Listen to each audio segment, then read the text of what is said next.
Do you think you're an average actor? I think a below average actor. You think you're a below average actor? Below average actor. Who do you think is an above average actor then? Or a good actor, according to you? See, I think the romantic scenes that Shah Rukh does and his intensity, I don't think anybody can touch him in that.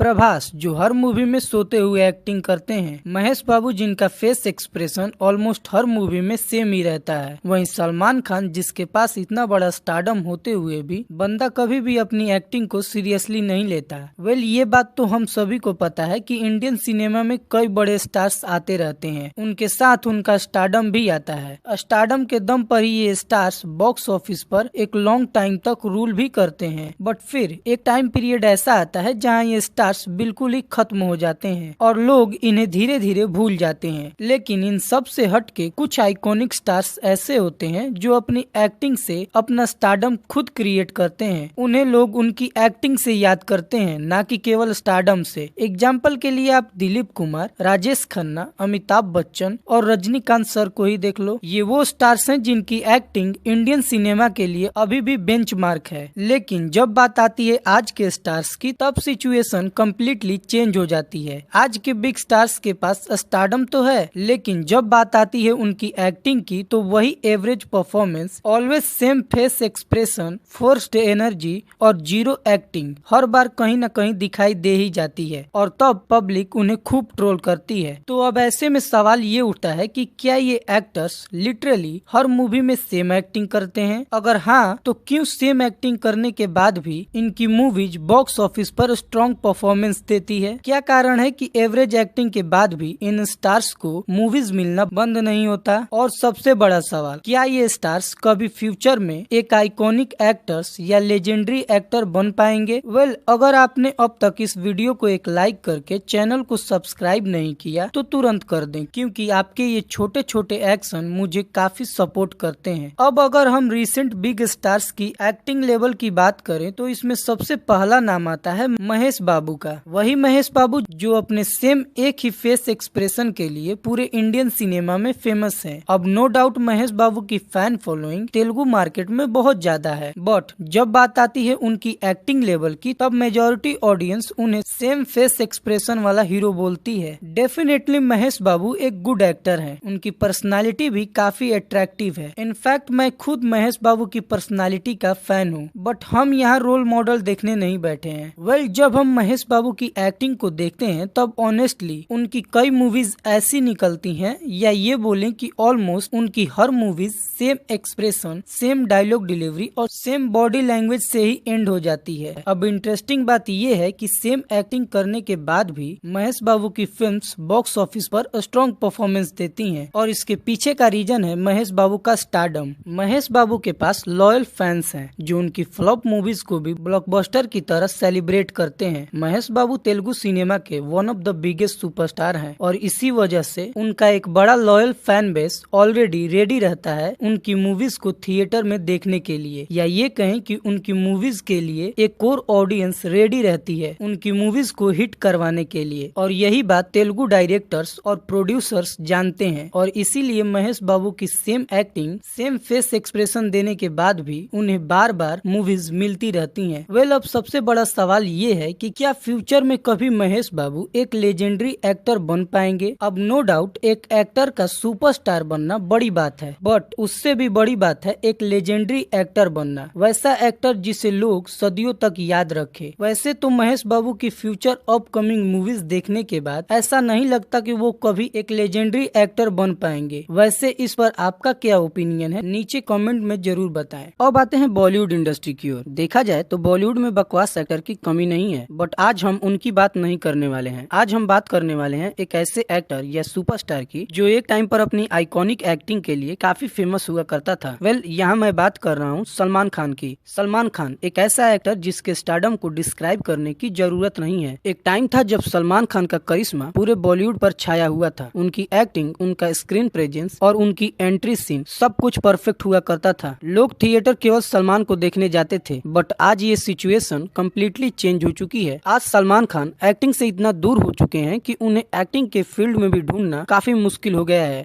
अभी के time में सलमान जिस type की acting कर रहे हैं, literally उसे देखकर मैं यही बोलूंगा कि भाईजान अब बस हो गया, अब आप एक्टिंग से रिटायर हो जाओ। क्यों अपने आप को हर बार सिकंदर जैसी मूवी के लिए पुश कर रहे हो? क्या जरूरत है सलमान खान को बैटल ऑफ गलवान जैसी मूवी करने की? लिटरली ट्रू बोलूं तो सलमान खान की एक्टिंग में ना वो पहले जैसा हंगर दिखता है और ना ही वो पहले जैसा एफर्ट। सिकंदर में उनकी परफॉर्मेंस देखकर ऐसा लग रहा था जैसे सलमान को खुद भी फर्क नहीं पड़ रहा कि सीन कैसा बन रहा है। डायलॉग डिलीवरी इतनी लेजी थी कि कई सीन मीम मटेरियल बन गए। स्क्रीन पर सलमान की एनर्जी ऑलमोस्ट मिसिंग लगी और एक्सप्रेशन देखकर ऐसा लगा जैसे सलमान बस फॉर्मेलिटी पूरी कर रहे हो। और अब बैटल ऑफ गलवान जैसी फिल्म, अब लिटरली भाई अब स्टॉप हो जाओ, एग्जिट लेने का टाइम आ गया है। अब ऑनेस्टली सलमान खान को देखकर यही लगता है कि वो एक्टिंग नहीं सिर्फ अपनी लेगेसी के भरोसे मूवीज कर रहे हैं। और अगर यही हाफ हार्टेड परफॉर्मेंस चलती रही तो ऑडियंस भी धीरे धीरे इंटरेस्ट हटा देगी। अब आते हैं प्रभास पर। आज के टाइम में अगर कोई स्टार इंडियन सिनेमा का फ्रंट फेस है तो वो है प्रभास। बाहुबली के बाद उनका स्टारडम इतना बड़ा हो गया कि लोग सिर्फ उनका नाम देखकर ही टिकट खरीद लेते हैं। डेफिनेटली प्रभास में स्क्रीन प्रेजेंस और मास ऑरा कूट कूट कर भरा हुआ है। मेन प्रॉब्लम स्टार्ट होती है उनकी एक्टिंग से, क्योंकि ट्रू बोले तो आज के टाइम में प्रभास एक्टिंग कम करते हैं और स्लो मोशन में चलना ज्यादा पसंद करते हैं। हर मूवी में वही स्लीपी फेस, वही लो एनर्जी डायलॉग डिलीवरी और वही ब्लैंक एक्सप्रेशंस। ऐसा लगता है जैसे डायरेक्टर बोलता है प्रभास सर इमोशन चाहिए और प्रभास सर धीरे से अपना गर्दन हिला देते हैं।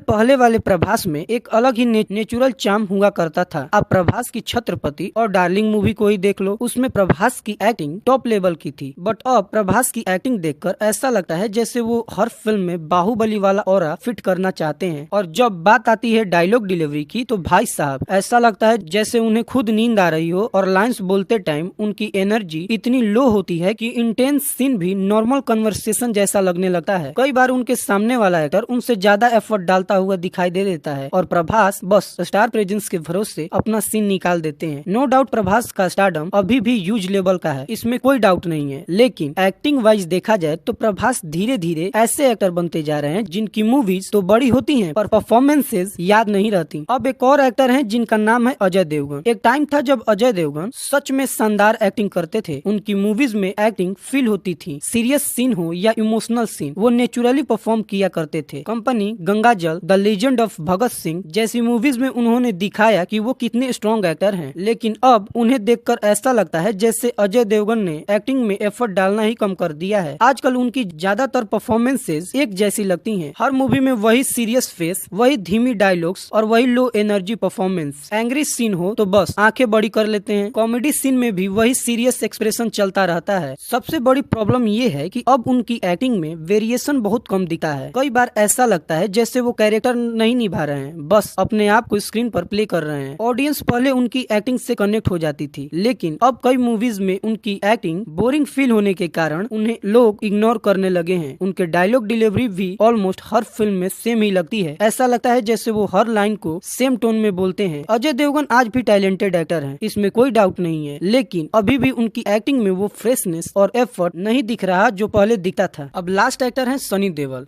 सनी देओल एक गुड एक्टर हैं। उनकी लाउड एक्टिंग और पावरफुल डायलॉग्स ऑडियंस को जेन्युइनली काफी पसंद आती थी। लाइक घायल, दामिनी और बॉर्डर जैसी मूवीज में उनकी इंटेंस एक्टिंग काफी नेचुरल लगती थी, क्योंकि वहाँ इमोशन स्ट्रॉन्ग होते थे। उनकी गुस्से वाली एक्टिंग लोगों को रियल लगती थी। लोग सनी देओल की एंगर पर्सनालिटी को खूब पसंद भी किया करते थे। लेकिन अब प्रॉब्लम ये है कि ज्यादा गुस्से वाली एक्टिंग करने के कारण सनी देओल अब एंगर मोड में चले गए हैं। इनफैक्ट कई बार एक्टिंग कम करना और सिर्फ चिल्लाना इरिटेटिंग लगने लगता है। हर सीरियस सीन में अचानक से लाउड हो जाना, हर डायलॉग को गुस्से में बोलना और ओवर रिएक्ट करना अब उनकी हैबिट बन चुकी है। जहाँ नॉर्मल एक्टिंग काम करती है वहाँ भी सनी देओल फुल वॉल्यूम में चले जाते हैं। इसी वजह से कई इमोशनल सीन भी बोरिंग बन जाते हैं। इवन अब सनी देओल की बॉडी लैंग्वेज भी काफी रिपीटेटिव लगने लगी है। वही एग्रेसिव लुक, वही जोर जोर से डायलॉग डिलीवरी करना आज की ऑडियंस सबटेल एक्टिंग ज्यादा पसंद करती है। इसीलिए अब कई लोगों को सनी देओल की परफॉर्मेंस आउटडेटेड फील होने लगी है। सनी देओल की सबसे बड़ी प्रॉब्लम यही है कि वो हर रोल में सेम एंग्री मोड में परफॉर्म करने लगते हैं। इसीलिए कई बार कैरेक्टर अलग होने के बाद भी परफॉर्मेंसेज सेम रहती हैं। अब वैसे तो ये स्टार्स कुछ एक्टिंग कर भी लेते हैं, बट इंडियन सिनेमा में ऐसे कई और छोटे बड़े स्टार्स भरे पड़े हैं जो एक्टिंग का ए भी नहीं जानते। लाइक अर्जुन कपूर, वरुण धवन, टाइगर श्रॉफ और भी बहुत सारे। इनफैक्ट आपको अगर इन एक्टर की डाउन एक्टिंग लेवल लेवल को डीपली जानना है तो वीडियो के कमेंट बॉक्स में पार्ट 2 कमेंट करो, इस पर नेक्स्ट वीडियो तुरंत आ जाएगी। तो ओवरऑल देखा जाए तो इन स्टार्स की सबसे बड़ी प्रॉब्लम यही है कि अब ये एक्टिंग से ज्यादा अपने नाम और स्टारडम पर डिपेंड हो गए हैं। ये स्टार्स मूवीज में एफर्ट कम लगाते हैं और लेजी परफॉर्मेंस ज्यादा देते हैं, इसीलिए ऑडियंस भी अब इन्हें ओपनली क्रिटिसाइज करने लगती है। अब आप बताओ कि इन सब में सबसे ज्यादा बकवास एक्टिंग कौन करता है और कौन सा एक्टर अब हर मूवी में सेम परफॉर्मेंस दे रहा है? नीचे कमेंट करके जरूर बताना। तब तक के लिए हर हर महादेव।